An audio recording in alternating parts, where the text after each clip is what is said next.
देखो, welcome to biology by Rupesh sir. आज हम लोग क्लास 12th के विद्यार्थियों के लिए एक नया टॉपिक लेकर आए हैं ह्यूमन रिप्रोडक्शन से रिलेटेड और उस टॉपिक का नाम है क्या बाबू? तो पार्चुरेशन। ठीक है, पार्चुरेशन ये टॉपिक हम लेकर आए हुए हैं और इस टॉपिक में हम लोग ये डिस्कस करेंगे कि ह्यूमन रिप्रोडक्शन के दौरान जो पार्चुरेशन की क्रिया होती है अर्थात जो चाइल्ड बर्थ की क्रिया होती है वो क्या होती है। ठीक है, चाइल्ड बर्थ क्या होता है अर्थात प्रसव क्या होता है ये देखेंगे हम लोग। ठीक है, प्रसव स्टार्ट करने के पहले इससे रिलेटेड कुछ जानकारियाँ आपको हम देना चाहते हैं कि प्रसव जो है फीमेल रिप्रोडक्टिव सिस्टम का एक ऐसा प्रोसेस है जिसमें फीमेल का एक नया जन्म होता है। ठीक है, जिस तरीके से बच्चे का एक नया जन्म होता है उसी तरीके से फीमेल का भी एक नया जन्म होता है जिसे पार्चुरेशन कहते हैं। अब प्रसव एक ऐसी क्रिया है जिसे हार्मोन के द्वारा कंट्रोल किया जाता है, हार्मोनल कंट्रोलिंग होता है प्रसव का। ठीक है, तो प्रसव के बारे में जब हम लोग स्टार्ट करेंगे तो यहाँ पे हम लोग ये देखेंगे कि प्रसव जो है एक ऐसी जैविक क्रिया है अर्थात एक ऐसी हार्मोनल क्रिया है जिसको हार्मोन के द्वारा प्रेरित किया जाता है और हार्मोन के द्वारा ही संपन्न कराया जाता है। ठीक है, तो चलिए देखते हैं हम लोग प्रसव। प्रसव के बारे में बताया जाता है कि प्रसव जो है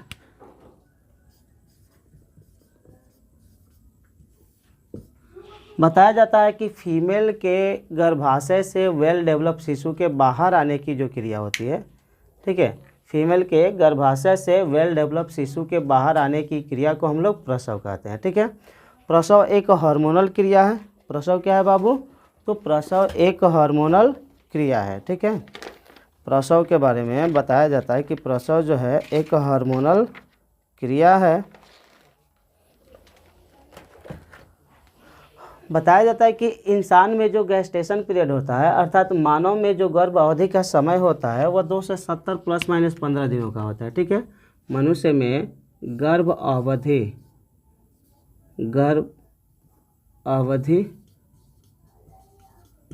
ठीक है, इसको गेस्टेशन पीरियड कहते हैं। Gestation period. अब ये जो गेस्टेशन पीरियड होता है वह 270 प्लस माइनस 15 दिनों का होता है। ठीक है, 270 प्लस माइनस 15 डेज। अब ये जो 270 प्लस माइनस 15 दिन यहाँ पे हम लिखे हैं, यहाँ पे ये बताया जाता है कि प्रसव की क्रिया, ठीक है, प्रसव की क्रिया वह मतलब जो डिलीवरी का डेट दिया गया होता है अल्ट्रासाउंड के बाद डॉक्टर के द्वारा, उसमें प्रसव की क्रिया 15 दिन पहले भी हो सकती है, 15 दिन बाद भी हो सकती है।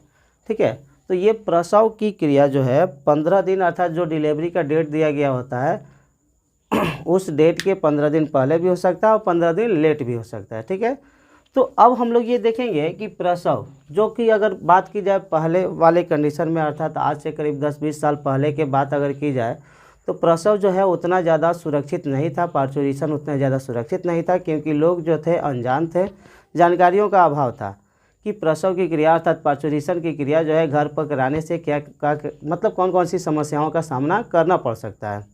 तो उस स्थिति में लोग जो थे डिलीवरी की क्रिया ज़्यादातर घर पे कराते थे जिसके वजह से बहुत ज़्यादा कॉम्प्लिकेशन, बहुत ज़्यादा समस्याएं उत्पन्न हो जाया करती थी, जिस दौरान प्रसव के दौरान बताया जाता है कि बच्चे की भी डेथ हो जाती थी और उस स्थिति में फीमेल की भी बचने के चांसेस बहुत कम हो जाते थे। ठीक है, अर्थात जच्चा और बच्चा दोनों को खतरा होता था।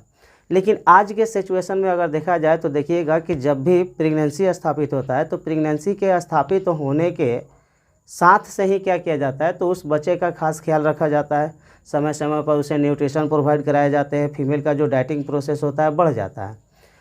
एक और बात की जाए प्रसव के लिए तो प्रसव के बारे में हमने बताया कि ये जो है हार्मोनल क्रिया है। ठीक है, लेकिन इसको हार्मोन के द्वारा कंट्रोल किया जाता है।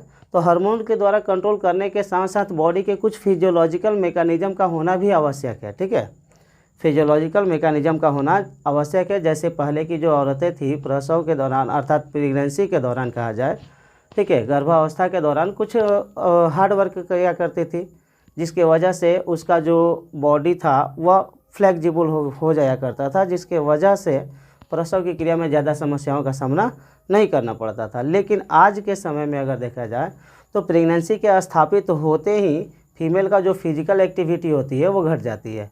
और फीमेल की फिजिकल एक्टिविटी के घटने का रीज़न क्या है, तो सर्जरी, सीजेरियन का रीज़न क्या है, तो सीजेरियन के बारे में बताया जाता था, या अभी भी पता है आप लोगों को कि सीजेरियन जो है काफ़ी ज़्यादा कॉस्टली हो गया है। ठीक है, सीजेरियन के कॉस्टली होने का रीज़न क्या है, तो ज़्यादा से ज़्यादा कंपटीशन फैल गया है मार्केट में, और मार्केट में कंपटीशन के साथ साथ लोग जो है काफ़ी कहेंगे कि सुकुवार वगैरह हो गए हैं, जिसके वजह से उनको इन सभी समस्याओं का सामना करना पड़ता है। चलिए, सभी बातें तो अलग है, लेकिन हम लोग अपने टॉपिक पर आए, पार्चुरेशन। अब पार्चुरेशन की जो क्रिया होती है, बताया जाता है कि हमने क्या बताया बाबू कि गर्भ अवधि समाप्त होने पर फीमेल के गर्भाशय से पूर्ण विकसित शिशु के बाहर आने की जो क्रिया होती है उसको हम लोग प्रसव कहते हैं। ठीक है, और ये जो प्रसव की क्रिया होती है गर्भ अवधि क्या पूरे होने अर्थात प्रेगनेंसी के जैसे ही इम्प्लांटेशन होता है उस दिन से जोड़ दिया जाता है 270 प्लस माइनस 15 दिन, तो इसके बाद ये प्रसव की क्रिया पार्चुरेशन की क्रिया होती है। बताया जाता है कि पार्चुरेशन की जो क्रिया होती है इसे 3 अवस्थाओं में बांटा गया है। ठीक है, पार्चुरेशन की क्रिया को 3 अवस्थाओं में बांटा गया है। ठीक है, इसके पहले जैसे कि कुछ क्वेश्चन पूछे जाते हैं कि प्रसव को प्रेरित करने वाले हार्मोन का नाम लिखे, तो बताया जाता है बाबू कि जब गर्भस्थ शिशु पूर्ण रूप से विकसित हो जाता है तो उसके प्लासेंटा के द्वारा एक हार्मोन स्रावित होता है। जैसे कि हम बताए थे प्लासेंटा, जिसके पहले वाले वीडियो में पढ़ाया गया था आप लोगों को प्लासेंटा के बारे में, तो प्लासेंटा के द्वारा हार्मोन स्रावित होता है। ठीक है, जब एम्ब्रियो पूर्ण रूप से डेवलप हो जाता है अर्थात जब फीटस जो है वेल डेवलप हो जाता है, तो फीटस के प्लासेंटा, जो कि प्लासेंटा अम्बिलिकल कॉर्ड में चेंज हो चुका होता है, तो फीटस के प्लासेंटा के द्वारा एक हार्मोन स्रावित होता है, जिस हार्मोन को हम लोग ऑक्सीटोसिन कहते हैं। ठीक है, अब ये जो ऑक्सीटोसिन होता है ये क्या करता है, तो सबसे पहले तो ये जान लीजिए कि रिलैक्सिन हार्मोन स्रावित होता है, रिलैक्सिन। और ये रिलैक्सिन क्या करता है, तो पीयूष ग्रंथि को जाकर मैसेज देता है कि ये गर्भाशय के अंदर जो बच्चा विकसित हो रहा है वो कम्प्लीटली डेवलप हो चुका है। अब जब वो मैसेज मिलता है पीयूष ग्रंथि को, पिट्यूटरी ग्लैंड को, कि बच्चा जो है वेल डेवलप हो चुका है, तो पीयूष ग्रंथि के द्वारा क्या होता है, एक हार्मोन स्रावित होता है जिसको ऑक्सीटोसिन कहते हैं। ठीक है, अब ये जो ऑक्सीटोसिन होता है ये क्या करता है, तो यूटेरस के कॉन्स्ट्रिक्शन की क्रिया को, यूटेरस के संकुचनशीलता की जो क्रिया होती है उसको बढ़ा देता है, जिसके वजह से गर्भाशय के दीवार की या गर्भाशय की जो पेशियाँ होती है वो तीव्र गति से फैलने और सिकुड़ने लगती है, और अंततः क्या होता है, तो गर्भस्थ शिशु गर्भाशय से बाहर रिलीज हो जाता है। लेकिन एक और बात बताया जाता है कि जब प्रसव की क्रिया होनी होती है तो उस समय जो पेन स्टार्ट होता है उसको लेबर पेन कहते हैं। ठीक है, और यही वह लेबर पेन है जिसको अधिकांश स्त्रियां जो है बर्दाश्त नहीं कर पाती है, जिसके वजह से सीजेरियन का कंडीशन अपनाना पड़ता है।